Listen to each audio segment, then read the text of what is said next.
que o casamento de uma moabita com um remidor da família de Noemi tem a ver com o plano de salvação? Das coisas simples, aparentemente sem importância, brota uma bênção que abrange toda a humanidade. Deus usou uma crise de uma família para fazer a manutenção de um plano definido desde a fundação do mundo. Eu sou o Jonathan Cadiz e quero hoje com você estudar a lição de número 5 da Escola Bíblica Dominical.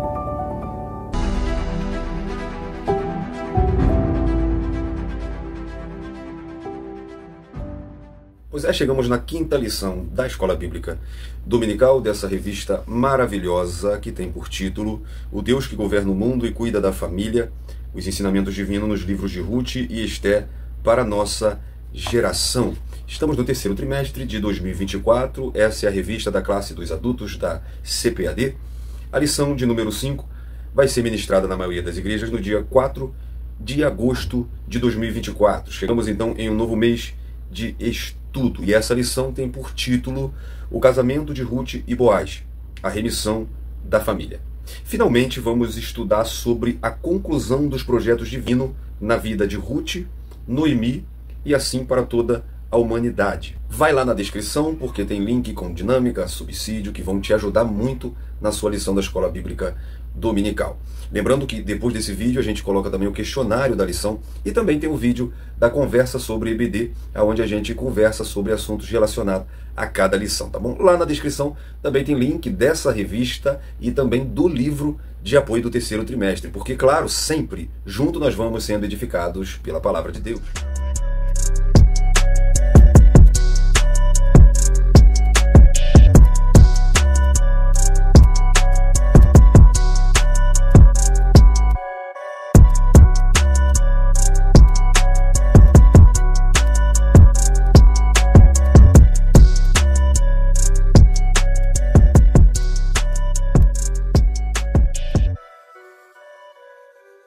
Bom, o que é mais difícil quando aguardamos uma promessa? Crer em meio ao contexto completamente ao contrário do que foi prometido? Ou esperar o tempo necessário? E isso envolve dias, meses, anos ou até décadas para ver se concretizar o que foi prometido. O assunto de hoje traz lições preciosas a respeito da promessa da salvação e também acerca de como devemos nos comportar diante da espera de uma promessa. Aguardar as promessas de Deus se cumprirem pode ser tão desafiador quanto crer diante do improvável. Por isso, essa lição de hoje estimula a nossa fé a enfrentar os obstáculos da espera. Na lição de número 1, nós tivemos uma introdução ao trimestre com a lição Duas importantes mulheres na vida de um povo. A lição 2 foi uma introdução ao livro de Ruth. A lição de número 3 mostrou Ruth e Noemi entrelaçadas pelo amor. Nós estudamos então o capítulo 1 do livro de Ruth. Na última lição que nós estudamos, a lição de número 4, falou sobre o encontro de Ruth com Boaz. Então nós estudamos o capítulo 2. Hoje nós vamos estudar o capítulo 3, um pouco do capítulo 3 e mais do capítulo 4, onde nós veremos o casamento de Ruth com Boaz. O contexto está mais no capítulo 4, tá? Essa lição vai ser muito proveitosa, muito boa. Eu tenho certeza que Deus irá te usar muito na sua classe para que você possa transmitir essa lição. O tema da presente lição é o casamento de Boaz com Ruth. A história de Boaz e Ruth também é a história de salvação de Deus para a humanidade. Essa lição tem por objetivo explicar o compromisso de Boaz com Ruth, esclarecer o casamento de Boaz com Ruth e relacionar a remissão da linhagem de Davi com a história de Ruth. E para isso nós temos como textuário o livro de Ruth, obviamente, capítulo 3, versículo 11, que diz: Agora, pois, minha filha, não temas, tudo quanto disseste te farei, pois toda a cidade do meu povo sabe que és mulher virtuosa. A verdade prática diz que uma mulher virtuosa tem um valor incalculável por seu caráter e sua disposição de servir a Deus e a família. Nós vemos isso em Provérbios 31. A mulher virtuosa. No versículo 10, Salomão diz: mulher virtuosa, quem a achará? Ou feliz é quem encontra. O seu valor muito excede o de rubis, ou seja, é uma mulher valorosa. E nós vemos em Provérbios 31 essa realidade da verdade prática, que a mulher virtuosa, ela é valorosa por seu caráter e disposição de servir a Deus e a família. E Ruth, claro, se encaixa nesse perfil perfeitamente. Não deixe de trabalhar a leitura diária, tá bom? São pérolas preciosas que você pode trabalhar na sua classe. Uma boa dica é você pegar a leitura diária, né, e colocar ela no grupo da sua escola bíblica dominical e escolher um aluno da classe a cada dia para poder falar sobre a leitura diária. Assim você vai estar incentivando os alunos a ler a revista, como também a se inteirar na lição da semana e interagir, que é muito bom para a sua classe. Bom, vamos ver a leitura bíblica em classe. Está no livro de Ruth, capítulo 3, versículo 8 ao 10, e o capítulo 4, no versículo 11.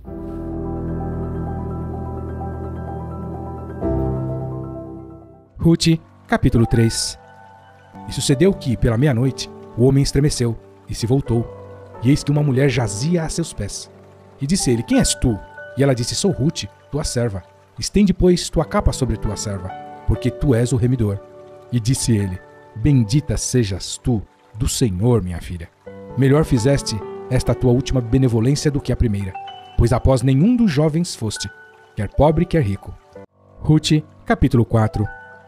E todo o povo que estava na porta e os anciãos disseram: Somos testemunhas. O Senhor faça a esta mulher que entra na tua casa, como a Raquel e como a Lia, que ambas edificaram a casa de Israel, e porta-te valorosamente em Efratá, e faze-te nome afamado em Belém. Pois é, dos campos de Moabe aos fartos campos de trigo. E agora, a casa de Boaz. O livro de Ruth começa com morte e termina com nascimento. Começa com fome e termina com fartura. Começa com viúvas e termina com um lindo casamento. Uma família destruída é restaurada e termina com um final feliz. A nossa introdução diz exatamente isso. O livro de Ruth começa com fome e mortes, mas termina com duas grandes celebrações: o casamento de Boaz e Ruth e o nascimento de Obed, o avô de Davi. Nosso Deus é poderoso para reverter tragédias em bênçãos. Além de um redentor humano, a história nos apresenta parte da genealogia de Jesus Cristo, nosso redentor divino humano. A palavra-chave dessa lição, a palavra principal, é remissão. Remissão no hebraico é o gerulah, que significa parentela, resgate, direito de resgate, preço do resgate. Ou no Novo Testamento, no grego, aphesis, que significa libertação da escravidão ou aprisionamento, perdão ou indulgência de pecados, deixando-os como se nunca tivessem sido cometido, ou remissão da pena. Efésios 1:7 diz: em quem temos a redenção pelo sangue, o perdão dos pecados segundo a riqueza da sua graça. Colossenses, por exemplo, capítulo 1, versículo 14, em quem temos a redenção ou remissão pelo seu sangue, o perdão dos pecados. Então a palavra remissão, biblicamente, é resgate. Em termos gerais, remissão refere-se ao ato de perdoar ou libertar uma dívida, uma culpa, um erro. No contexto bíblico, especialmente no Novo Testamento, remissão está associado ao perdão dos pecados e à libertação das suas consequências. Em Mateus 26:28, na ceia, Jesus disse que este é o sangue da nova aliança que é derramado para a remissão dos pecados. E o primeiro tópico nos traz como título o compromisso de Boaz com Ruth. O subtópico 1 fala no lugar da bênção. Subtópico 2, a iniciativa de Noemi. E o subtópico 3, respeitando o processo. No lugar da bênção. A colheita da cevada e do trigo havia terminado e Ruth permanecia servindo a Noemi e lhe obedecendo em tudo. O seu lema era: tudo quanto me disseres farei, capítulo 3, versículo 5. Ruth teve oportunidades fora de casa, mas não se aventurou por parte alguma como se fosse autônoma e independente. Boaz declara isso no versículo 10. Ela podia ter procurado qualquer moço da cidade. Não buscou falsas liberdades como as que são pregadas hoje pela ideologia feminista. Sua lealdade e sugestão fortaleceram o desejo de Noemi de vê-la casada novamente. Ter um novo lar era fundamental para a felicidade e segurança de Ruth. O casamento é uma instituição divina fundamental para a solidez da família, da igreja e de toda a sociedade. Gênesis 2:18, Eclesiastes 4, do 9 ao 12, é melhor serem 2 do que 1, e Hebreus 13, versículo 4. A bênção de Ruth estava chegando e ela permanecia no lugar certo. Olha que interessante.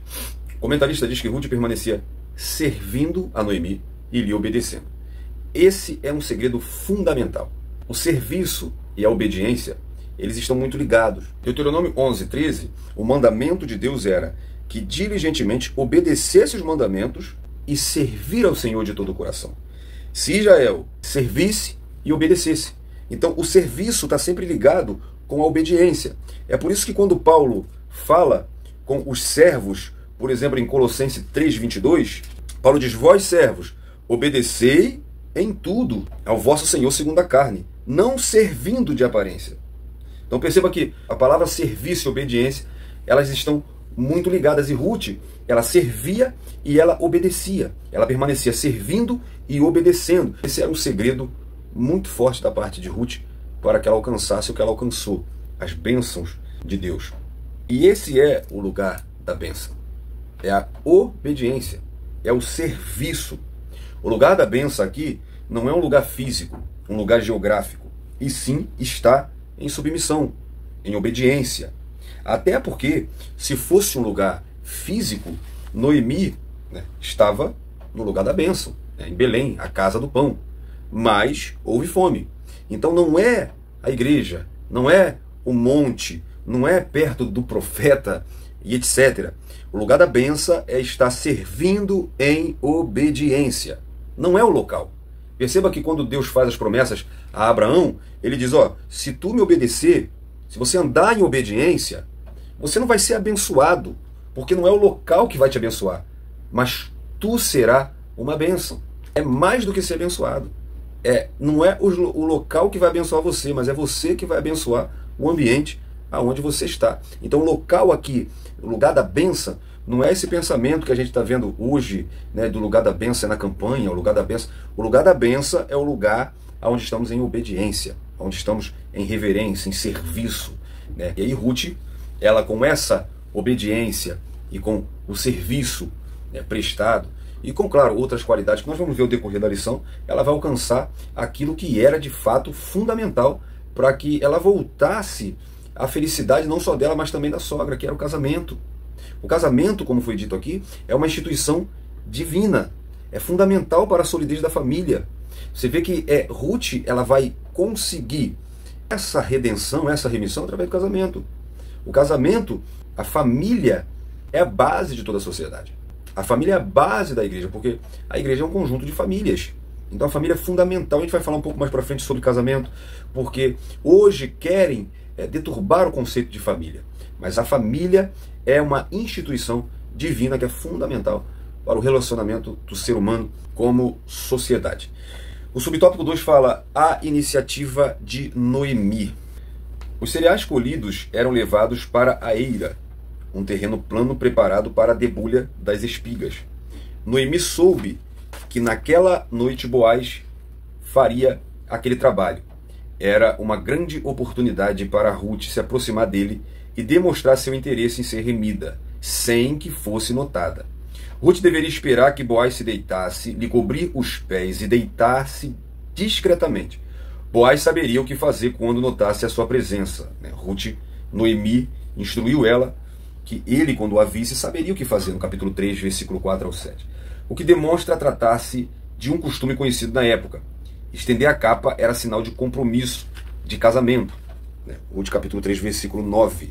Em Ezequiel 16, 8, essa prática é mencionada como metáfora representando o compromisso de Deus com Israel. Deus diz para Israel: e passando eu por ti, vi-te, e eis que o teu tempo era tempo de amores, e estendi sobre ti a orelha do meu manto, e cobri a tua nudez, e dei juramento, e entrei em concerto contigo, diz Jeová, e tu ficaste sendo minha. Então mostra essa cultura da época de se estender a capa para se afirmar um compromisso de casamento. Então perceba que Noemi, ela tem iniciativa. Claro que Ruth, ela foi usada para abençoar Noemi, mas sem as instruções de Noemi, Será que Ruth conseguiria? Aí eu lembro que Paulo fala, Tito capítulo 2, versículo 3, que as moças mais jovens devem aprender com as mulheres mais velhas. E Noemi, ela dá todas as instruções para Ruth. Noemi também foi fundamental para que Ruth conseguisse alcançar a remissão. Então a gente vê atitude, iniciativa. Embora Noemi, no começo do livro, né, a gente viu aqui nas primeiras lições, que ela achava que estava sendo castigada por Deus, ela tinha tudo para desistir de tudo, ela tinha tudo para não acreditar mais, mas ela não ficou paralisada. Ela não jogou a toalha, mas mesmo diante das circunstâncias desfavoráveis, Noemi, ela teve atitude. Em contrapartida, Ruth também. Então, o que vai fazer, né, o que vai resultar com atitudes também de Boaz. Então, toda a iniciativa, ela gera resultados, né? Eu lembro muito com a história de Ruth, de Noemi, o filho pródigo, né, que também saiu da sua terra, foi para uma terra longínqua, mas foi ao contrário, na terra longínqua, que ele achou a fome. Mas ele toma atitudes. Ele cai em si, ele olha para si, ele ensaia, ele se põe de pé, volta para a casa do pai, pede perdão, reconhece. Então, a vida é feita de iniciativas, de atitude. Deus vai agir, mas Deus não vai fazer o que você pode fazer. Um exemplo muito bom disso é Ruth. Deus, ele estava arquitetando tudo. Tudo que Ruth não podia fazer, Ruth e Noemi, Deus fez. Deus pôs Boaz no caminho dela, Deus pôs a eira de Boaz no caminho dela. Ela não sabia que era o remidor, mas Deus fez tudo se encaixar. Só que o que ela podia fazer, Deus não fez.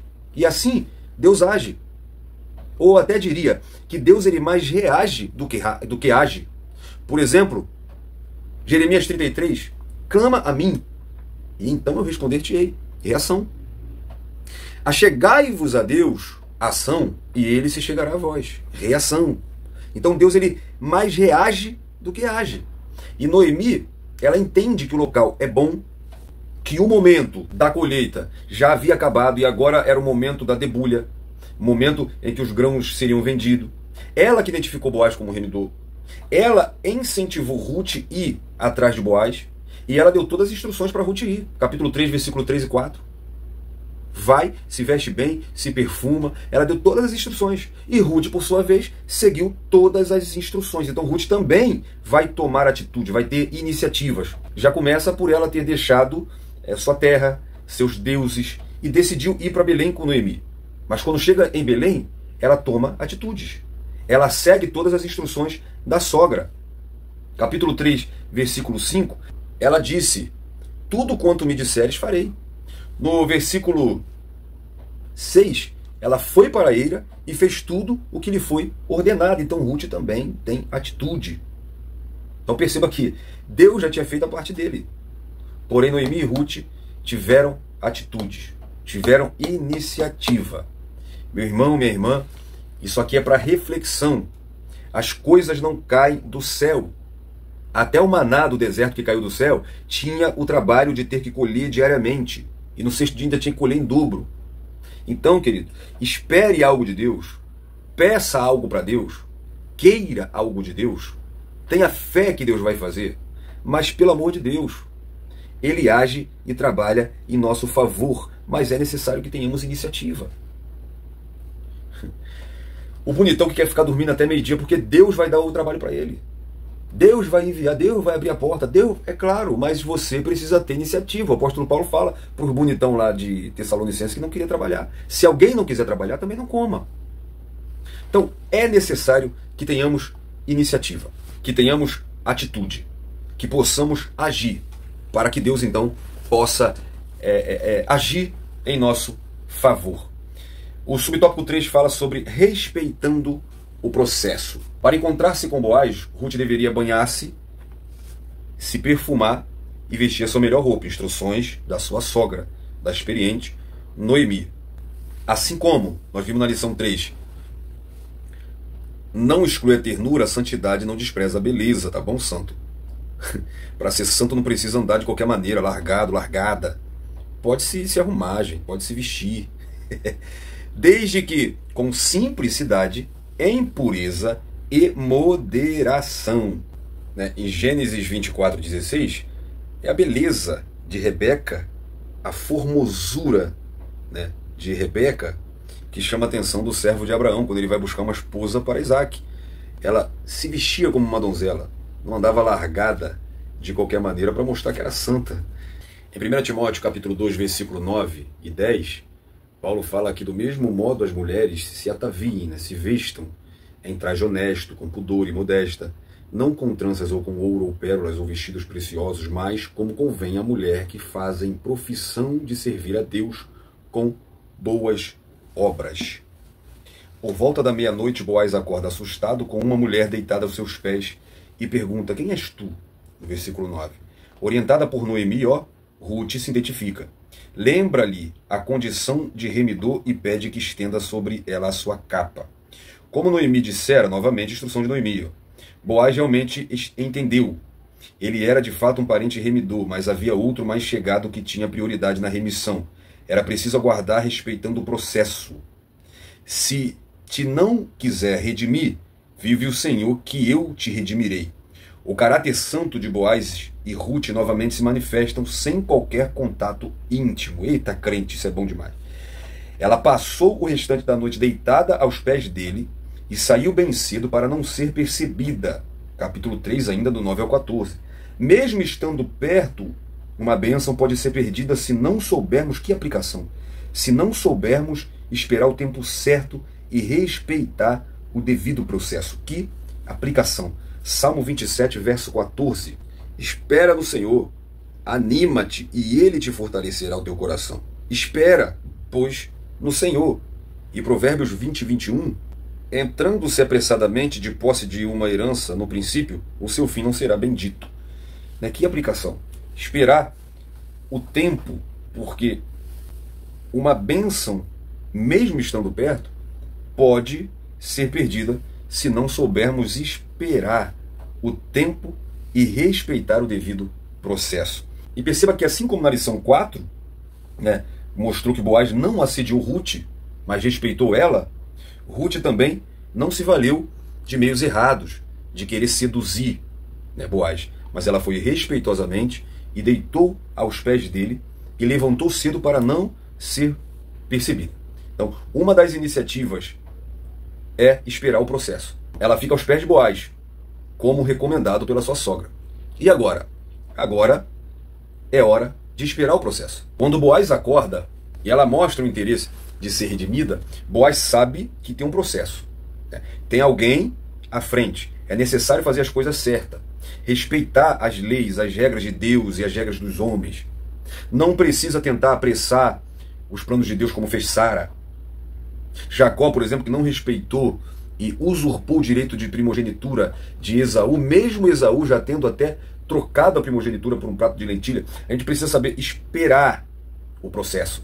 E é muito bom aqui porque está falando de relacionamento, está falando de um casal, está falando de uma mulher que queria ser redimida por um homem, ou seja, esse homem iria casar com ela. Os dois passou a noite junto, sem ter relacionamento. Você deu para entender. Espere o processo. Quer casar?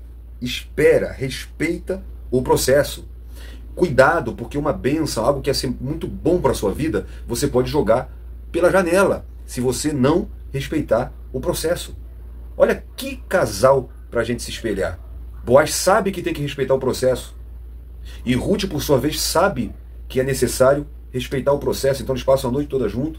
Ela levanta pela manhã para não ser percebida. E eles só vão se ajuntar e ter relação sexual depois do processo. Então, querido, querida, tá no noivado? Tá namorando? Respeita o processo. Tá? O compromisso de Boaz com Ruth nos ensina a esperar o tempo certo, de aguardar o devido processo para alcançar uma bênção. Sara não soube esperar, quis que Abraão fizesse um filho com a concubina. Está até hoje lá os parentes de Ismael perturbando os descendentes de Isaac. Então a gente tem que saber que atitudes erradas vão ter um final trágico. Respeite o processo. O tópico 2 fala sobre o casamento entre Boaz e Ruth. Subtópico 1, concluindo o negócio. Subtópico 2, resgate e lei do levirato. E subtópico 3, o registro público. Concluindo o negócio. Veja, foi respeitando o processo, agora concluindo o negócio. Ruth teve a iniciativa de sugerir a Boaz que exercesse o papel do remidor conforme o costume da época, mas era fundamental que ele superasse o obstáculo que havia, a preferência do parente mais próximo. Boaz agiu rapidamente como Noemi havia dito: sossega, minha filha. Aquele homem não descansará até que conclua hoje este negócio. Capítulo 3, versículo 18. Todo homem deve ser preparado para tomar iniciativas na vida, principalmente quando o assunto for casamento e vida conjugal. A liderança masculina pressupõe atitude, amor responsável e honra à mulher como vaso mais frágil. O Gênesis 2:24, deixará o homem seu pai e sua mãe, apegar-se-á sua mulher, e os dois serão uma só carne. Efésios 5:25 ao 28, um texto muito famoso, onde Paulo faz uma comparação de um casamento com Cristo e a igreja. E Paulo ele diz que os maridos devem amar a sua esposa como Cristo amou a igreja, tá? E assim mesmo se entregou por ela, para a santificar, purificando-a com a lavagem da água pela palavra, para a apresentar a si mesmo igreja gloriosa, sem mácula, ruga ou coisa semelhante, santa e irrepreensível. Assim deve o marido amar a sua própria mulher como a seu próprio corpo. Quem ama a sua mulher, ama-se a si mesmo. Que texto lindo, né? E Pedro também, na sua primeira epístola, no capítulo 3, versículo 7, ele diz que os maridos ele tem que coabitar com as suas esposas com entendimento, dando honra à mulher, porque, né, a mulher é o vaso mais frágil. Perceba que há um plano que envolve uma família, o resgate da dignidade. Através desse plano vai vir também o resgate da humanidade, porque dessa linhagem vai vir Cristo, e tudo isso se dá pelo casamento, pela construção da família. Então, perceba, eu estou colocando na tela para você agora o plano original do casamento segundo a Bíblia, já que nós vivemos numa sociedade que quer distorcer isso, que quer deturpar isso, pode fazer sexo antes do casamento, não precisa casar, pode casar pessoas do mesmo sexo, pode casar com quantas pessoas quiser, pode separar quando quer. Vamos ver a Bíblia. Bom, o casamento é uma união heterossexual. Gênesis 1:27. Porque Deus fez homem e mulher, macho e fêmea, Deus criou. Gênesis 2:28 diz que deixará o homem, seu pai e sua mãe, se apegar-se à sua mulher. Né? Então, é uma união heterossexual, é uma união monossomática. Gênesis 2:24. Os dois se tornam um. É uma união indissolúvel. Malaquias 2:16, por exemplo, diz que Deus detesta o divórcio. É indissolúvel. A única coisa que pode separar um casal é a morte. É uma união monogâmica. 1 Timóteo 3:2, por exemplo, Paulo instrui os obreiros a ser marido de uma só mulher. A poligamia não é aceita. Então o homem tem que ter uma mulher, a mulher tem que ter um homem. Então esse é o casamento perante a Bíblia, tá? E Boaz, ele sabe que precisa buscar os parâmetros legais. Então Boaz, ele manda Ruth para casa, ele chama os anciãos, né, os 10 anciãos, que era o quórum mínimo de julgamento, e aí ele vai para a porta da cidade para tratar do assunto com o parente mais próximo. Então deitar aos pés era o início de um rito, mas era necessário respeitar e concluir o negócio. Então Boaz diz, vai para casa, porque amanhã eu vou procurar a pessoa que tem o direito, né? E para que eu tenha, primeiro eu tenho que resolver com ele. Boaz é homem, Boaz tem palavra, Boaz é uma pessoa de caráter. E aí a gente vai fazer os parâmetros legais. Vamos resolver no cartório. E assim Boaz faz. O subtópico 2 fala do resgate e lei do levirato. Boaz foi para a porta da cidade e logo viu o remidor que ia passando, capítulo 4, versículo 1. Não seria este mais um ato da providência divina? O remidor não ia passar na hora à toa, né? É um ato da providência divina. Boaz o convidou para tratar do assunto que lhe inquietava e chamou 10 homens importantes da cidade para testemunharem o fato. Em princípio, o remidor aceitou adquirir as terras que haviam sido de Elimeleque, mas desistiu quando Boaz informou que o resgate incluía o dever de se casar com Ruth, a Moabita, para suscitar o nome do falecido sobre sua herdade. Capítulo 4, versículo 5. A aplicação das duas leis nesse caso, a do resgatador e a do casamento por levirato, certamente se deu porque apenas a aquisição das terras não faria que ficassem na família de Elimeleque. Assim, o resgate deveria ser acompanhado do casamento sob a lei do levirato. O remidor alegou motivos econômicos para a sua desistência. Ele não aplicaria recursos em terras que não seriam de sua própria família. E assim, dos sucessores de Elimeleque, no capítulo 4, do 6 ao 10.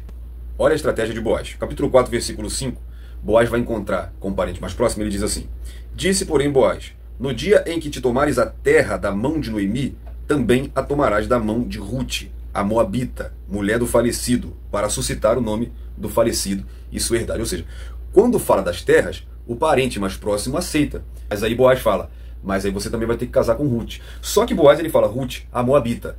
Né? Parece que ele faz isso, né, de propósito, para dizer, olha, além de viúva, é de Moab, é Moabita, você vai querer? E aí o camarada, né, o parente mais próximo, não aceita, fala, não, as terras eu até quero, mas casar com ela não. Então aqui se aplica o que a gente aprendeu na outra lição, né? O Goel, que é o resgatador, e o Levi, que é o levirato, né? Então, por quê? É o resgatador que poderia resgatar as propriedades, só que nesse caso também deveria casar-se com a mulher do morto, que é a lei do levirato. Então, mostra valores e princípios da família do casamento, né? O ser humano, o homem, ele foi criado para se relacionar. O casamento foi estabelecido por Deus. O casamento é uma instituição divina. A família é uma instituição divina. Né? Deus ele fez a mulher porque ele viu que não era bom que o homem estivesse só. Então o homem foi criado para se relacionar. O homem foi criado para poder ter o relacionamento. E isso entre homem e mulher se vê através do casamento. E aí com os filhos, que é bênção, é herança do Senhor, né? Se cria a família. Então a sua família é uma bênção, a sua família é um projeto de Deus. Tá? E eu costumo dizer, para principalmente as irmãs, né, da igreja, que a irmã veio do mundo, aceitou Jesus, mas o marido continuou no mundo, e o cara é um cachaceiro, o cara chega em casa bêbado, mas ele é uma bênção. Tá? Não estou dizendo aqui uma mulher ou um homem da igreja que vai casar com alguém do mundo. Mas se você veio do mundo, o seu esposo está no mundo, a sua esposa está no mundo, a sua família é uma bênção. Não deixou de ser uma bênção. Tá? Então, você pode ganhar o teu marido para Jesus, ganhar a tua esposa para Jesus. Você, mulher, o teu esposo não é cristão, mas você deve submissão ao seu marido. Tá? Então profetiza coisas boas na tua família, na tua casa. O teu filho, para de chamar teu filho de burro, de moleque, de danado, tá? Que muita gente não sabe, é endemoniado.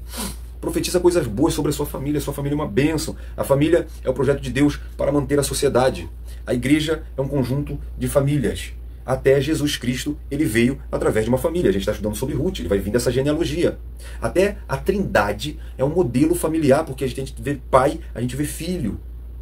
Então, gente, a família é um projeto de Deus. A família é uma instituição divina. E não podemos deixar com que essa era presente, com que esse espírito da Babilônia venha a deturbar os princípios da família. Que nós possamos lutar contra isso usando a palavra de Deus. Porque a família é um projeto de Deus. E que lindo ver aqui esse resgate da família. Né? Que lindo ver aqui como Deus redimiu a família de Noemi através de Ruth e do casamento de Boaz. O subtópico 3 vai mostrar isso com o registro público. Seguindo mais um dos costumes da época, a transferência do direito de resgate foi selada com o remidor descalçando o sapato, entregando-o a Boaz, no versículo 7 e 8. O testemunho público para a remissão e o casamento com Ruth foi invocado por Boaz e recebeu uma confirmação uníssona. E todo o povo que estava na porta e os anciãos disseram: somos testemunha. O Senhor faça a esta mulher que entre na tua casa. Olha como o Ruth vai progredindo. Sai de Moabe, entra em Belém, entra na Eira, e agora ela vai entrar na casa de Boaz. Como a Raquel e como Leia, que ambas edificaram a casa de Israel. Ruth capítulo 4, do 9 ao 11. Então Ruth foi acolhida na comunidade de Israel com as mais elevadas honras. Então Noemi provavelmente pensou que Boaz era o seu parente mais próximo. Ele possivelmente desejou casar-se com Ruth porque sua resposta demonstra que pensava algo sobre isso. Com certeza não intentou desposar Noemi porque era muito velha para gerar filhos. Ela mesma diz isso no capítulo 1. Outro membro da família era o parente mais próximo, portanto tinha o direito de tomar Ruth como sua esposa. Caso sua resposta fosse negativa, Boaz estava livre para casar-se com ela. Ele mesmo diz isso no capítulo 3, versículo 13. Boaz marcou um encontro com seu parente no portão da cidade, e este era o centro das atividades locais. Ninguém podia entrar ou sair daquela localidade sem passar por lá. Os ambulantes instalavam seus negócios naquele local, que também servia como Câmara Municipal. Oficiais da cidade juntavam-se para realizar suas transações comerciais. Por existirem tantas atividades, este era um bom lugar para o encontro das testemunhas e um local apropriado para Boaz fazer sua proposta. Então Boaz habilmente apresentou seu caso ao primo, primeiro transmitiu novas informações ainda não mencionadas na história. Elimeleque, o falecido marido de Noemi, ainda possuía uma propriedade que estava à venda, e como parente mais próximo, este tinha a prioridade para comprar a terra, o que ele concordou. Lembra Levítico 25:25? Sobre o Goel, o resgatador, que tinha o direito perante a lei de comprar a propriedade daquele parente que morria, que também tinha o direito, o dever de, se um parente fosse vendido como escravo, ele tinha que resgatar, como também, se um parente empobrecesse, ele tinha o dever de resgatá-lo. Então, entretanto, Boaz disse que, de acordo com a lei, se ele adquirisse a propriedade, também teria que casar-se com a viúva. E aqui é onde eu falei que ele acrescenta, Moabita. Eu achei isso fantástico de Boaz. Boaz fez tudo certo, gente. Quando a gente está na direção de Deus, quando a gente está em obediência, quando a gente está esperando e respeitando o processo, quando a gente deixa as coisas na mão de Deus e faz a nossa parte somente, tudo dá certo. Boaz fez tudo certo. Noemi fez tudo certo. Ruth começou fazendo certo porque começou ouvindo Noemi. E ela agiu totalmente certo, fez tudo certo. E Boaz faz tudo certo. E tudo dá certo, graças a Deus. Então, aqui quando eles se encontram, né, tinha o costume de tirar os sapatos. Né? O Salmo 60, o versículo 8. Moabe é a minha bacia de lavar. Sobre Edom lançarei o meu sapato. Sobre a Filístia jubilarei. Esse salmo nos fala da excelência das promessas de Deus e das vitórias que obtemos quando estamos alicerçados na sua palavra. E lançar o sapato nesse versículo significa retomar a posse dos bens perdidos. Edom andou errante, mas Deus aqui se compromete em resgatá-lo. Então, era o costume em Israel, quando alguém cedia o seu direito de terra ou possessão ao parente, deveria tirar o sapato e o entregar ao parente como testemunha de acordo. Lá em Deuteronômio 25, versículo 9 e 10, então sua cunhada se chegará a ele aos olhos dos anciãos, e lhe descalçará o sapato do pé, ele cuspirá no rosto e protestará e dirá, assim te fará o homem que não edificar a casa do teu irmão, e o seu nome se chamará Israel, a casa do descalço. Aqui era, se o parente não quisesse redimir, a mulher protestaria, tirando o sapato do pé dele e cuspindo na face dele. Então era um costume de tirar o sapato. Vamos para o tópico 3. A remissão da linhagem de Davi através de Ruth e Boaz. O primeiro subtópico fala sobre o nascimento de Obed e o subtópico 2, Boaz, um tipo de Cristo. O nascimento de Obed. Consumado o casamento, Boaz podia tomar Ruth por mulher. Como é bom fazer as coisas certas. E o Senhor lhe deu conceição e ela teve um filho. Ruth 4:13. Foi grande a celebração das mulheres de Belém, pois entendiam como Deus estava agindo em favor de Noemi. Versículo 14. Antes amargurada, quem lembra da Mara? E acreditando estar sob castigo divino, lá no capítulo 1, versículo 13, 20 e 21. A viúva de Elimeleque recebeu uma renovação da vida. Versículo 15, na Nova Almeida atualizada. E teria agora alguém que cuidaria dela na sua velhice. Era mesmo o começo de uma nova fase na vida de Noemi. Os netos enchem os avós de orgulho e alegria. Provérbio 17:6. Nele os idosos projetam um prolongamento da vida. Recebem novo ânimo e encorajamento. É uma recompensa por terem tido filhos e se dedicado a eles. Salmo 128, versículo 6. O nome Obed significa servo. Olha que benção. Ruth serviu a sua sogra, serviu ao Deus de Israel, serviu a Boaz, e agora ela tem um filho que vai seguir a genealogia de Cristo, e o nome dele significa servo. E lembrando que Boaz, eu vou colocar aí a genealogia de Jesus, Boaz, ele é filho de Raabe, uma outra mulher improvável, uma mulher de Jericó, prostituta, que morava em cima da muralha, e também entrou na genealogia de Cristo. Deus é maravilhoso, a sua graça é maravilhosa. Que coisa boa é fazer a vontade de Deus. Então Obed, ele reverteu o vazio e a amargura de Noemi. pois ela recebeu a gratificante função de ser a ama da criança. Por intermédio de Ruth e Boaz, a linhagem de Elimeleque foi perpetuada. De acordo com Ruth 4:17, o nascimento de Obed também preservou a linhagem de Davi. Por Ruth ter substituído a amargura e o vazio de Noemi por plenitude, as vizinhas desta proclamaram com razão que sua nora valia mais do que 7 filhos.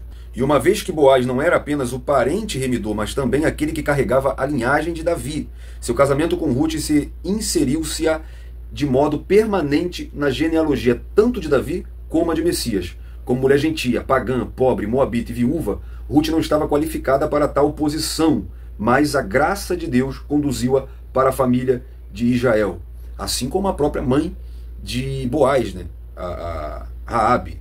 Curiosamente, Ruth não é a única pessoa sem qualificação mencionada nessa genealogia. Pérez, capítulo 4, versículo 18, foi produto da união incestuosa de Judá e Tamar. Lá em Gênesis 38, do 1 ao 30, que a gente usou esse texto aqui para falar sobre a lei do levirato. Obed é neto de Raabe, que também era improvável, era prostituta. Então, Boaz sabe bem o que é isso. Em cada caso, a graça de Deus foi estendida a uma mulher gentia, indicando seu desejo de levar a bênção de Abraão para todas as pessoas, hebreus e gentios. Então o livro termina com festa, casamento, nascimento, Deus honra a história de Noemi, Deus honra a história de Ruth, e Deus faz nova todas as coisas. Salmo 30, verso 5, o choro pode durar uma noite, mas a alegria vem pela manhã. Moabe ficou para trás, e esse nascimento inclui Ruth na genealogia de Jesus Cristo. E o último subtópico fala sobre Boaz, um tipo de Cristo. Se Noemi, Ruth ou Orfa não se casassem com alguém da família de Elimeleque, a linhagem ancestral de Davi teria sido profundamente alterada. Noemi já não tinha idade para gerar filhos, Ruth 1:12. Orfa voltou para os Moabitas, versículo 14. O Deus de Israel encontrou Ruth, cuja vida foi guiada por um caminho de renúncia, amor, pureza e muita submissão. Ela, como um tipo da igreja, encontrou-se com Boaz, um tipo de Cristo, nosso Redentor eterno. Vamos lá, gente, para a gente terminar. Aí aqui o texto referência para mencionar Ruth como tipo da igreja e Boaz como um tipo de Cristo é João 3,16. Porque Deus amou o mundo de tal maneira que deu seu único filho unigênito para que todo aquele que nele crê não pereça, mas tenha vida eterna. Como também em 1 de Pedro, capítulo 1, 18 e 19. Porque não foste comprada, nem com ouro ou qualquer outra coisa corruptível que foste comprada da vossa vã maneira de viver, que por tradição recebeste de vossos pais, mas pelo precioso sangue de Cristo. Fala de remissão, né? São textos do Novo Testamento, que fala sim da remissão do nosso pecado através da morte, do sangue de Cristo, mas não fazem referência a Boaz como tipo de Cristo. Eu vou falar com você na conversa sobre EBD, sobre tipologia, tá? Eu quero esclarecer isso com você, para que você não me entenda mal, sobre tipologia. O que é um tipo? O tipo é uma classe de metáfora que não consiste meramente em palavra, mas em fatos pessoais ou objetos que designam fatos semelhantes, pessoas ou objetos no porvir. Essas figuras são numerosas e chamam-se nas escrituras de sombras dos bem-vindouros e se encontram, portanto, no Antigo Testamento. Portanto, tipo são pessoas, palavras, fatos, objetos do Antigo Testamento que representam, né, coisas que vão acontecer no Novo, ou pessoas, ou, né, objetos que sejam. Para você usar corretamente o tipo bíblico, né, porque, gente, muitos abusos têm sido cometidos na interpretação de muitas coisas que parecem típicas do Antigo Testamento.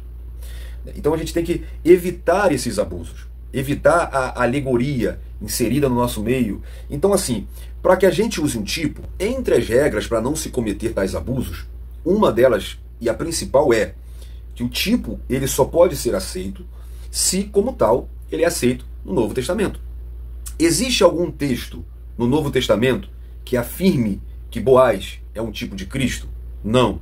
Existe algum texto no Novo Testamento que afirma que Ruth é um tipo da igreja? Não. Portanto, não pode ser considerado como tipo. Você quer ver, por exemplo, no Novo Testamento diz que Melquisedeque é o tipo de Cristo. Hebreus capítulo 9 e 10 fala que todo o tabernáculo, todos os rituais, todos os utensílios, tudo aquilo ali eram sombras de Cristo. Jesus, ele mesmo faz referência, por exemplo, da serpente de metal, como um tipo prefigurando a sua crucificação. Em outra ocasião, ele cita o fato de Jonas ser tragado por um grande peixe 3 dias e 3 noites, prefigurando a sepultura que ele iria passar 3 dias. Paulo, ele nos apresenta o primeiro Adão como um tipo prefigurando o segundo Adão, Jesus Cristo. Ele também usa o Cordeiro Pascal como um tipo de Cristo. Então, gente, tem muitos tipos na Bíblia, e esses tipos vão ser vistos porque eles são citados no Novo Testamento. Se não é citado, não é um tipo.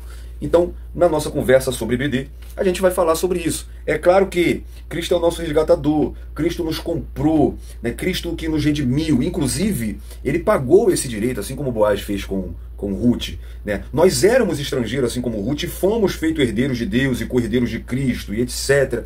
Isso é uma ótima aplicação, né, cristológica. Então você pode fazer uma aplicação, mas não faz disso um tipo, tá? Então precisamos respeitar as regras da hermenêutica, tá? Então sou bem cuidadoso com essa questão de tipo. Na conversa sobre EBD a gente vai conversar mais sobre isso, vamos falar o que é tipo, vamos conversar sobre tipologia bíblica para a gente tirar essas dúvidas e ter cuidado com a alegorização dos textos. Bom, gente, a nossa conclusão fala que a história de Ruth é uma história de redenção. Uma moabita foi não somente remida, mas entrou para a genealogia do Redentor da humanidade, Jesus, o filho de Davi, ao lado de Tamar e Raabe. Ruth proclama a graça de Deus que se manifesta a todos os judeus e gentios, como Paulo diz a Tito, capítulo 2, versículo 11, que proclamemos com poder a vida e a obra do nosso Redentor divino humano, Jesus Cristo, o Salvador dos homens. 1 Timóteo 4,10 e Atos 4,12. Portanto, o casamento entre Boaz e Ruth nos ensina que Deus usa as coisas simples para fazer cumprir um plano muito maior. Também temos a lição de que é necessário aprendermos a esperar o tempo, aguardar o processo devido para alcançarmos a promessa. Na próxima lição, nós vamos entrar no livro de Esté, com a lição de número 6, o livro de Esté. Querendo Deus, com sua permissão, eu espero você até a próxima lição e até os próximos vídeos. Não perca o próximo vídeo sobre o questionário dessa lição e o vídeo sobre a conversa sobre EBD e também os vídeos que nós colocamos sobre assuntos da Bíblia Sagrada. Fique na paz, um abraço e eu espero você até os próximos vídeos.